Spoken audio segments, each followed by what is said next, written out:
Cleaner যখন ময়লা পরিষ্কার করতে গেল তখন সে ফেলে দেওয়া একটি ফুলের ঝুড়ি মেরামত করলো। সিকিউরিটি গার্ড যখন ফুলের ঝুড়িটি দেখলো তখন সে তার শিল্পকলার প্রশংসা করলো। মহিলা ওই প্রশংসায় খুবই খুশি হলো এবং ফুলের ঝুড়িটি বসকে দিয়ে দিল।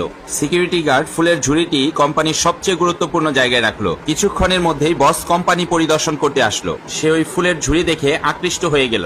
সিকিউরিটি গার্ড বলল ক্লিনার এই ফুলের ব্যবস্থা করেছে, এজন্য বস ক্লিনারকে অফিসে আসতে বলল। ক্লিনার ভেবেছিল তার কোনো ভুলের জন্য তাকে বকা খেতে হবে, কিন্তু বস তাকে বলল সে তার ফুল সাজানোর প্রতিভার প্রশংসা করে। তিনি তাকে প্রতি 3 দিন পর পর এক ঝুড়ি ফুল তার অফিসে পাঠাতে বললেন। ঝড় হোক বা বৃষ্টি, ক্লিনার নিয়মিত তাকে ফুল পাঠাতে থাকলো। বস তার ডেডিকেশন দেখে অনেক প্রশংসা করলো। ওই দিন যখন সে ফুল দিতে গেল তখন বসের হাজবেন্ড বলল তাদের দেখাশোনা করার জন্য একজন লোক দরকার। মহিলাটি রাজি হয়ে গেল। সে যখন আলমারি সাজাচ্ছিল তখন সে উপরে তাকালো এবং তার পিতামাতার ছবি দেখতে পেল।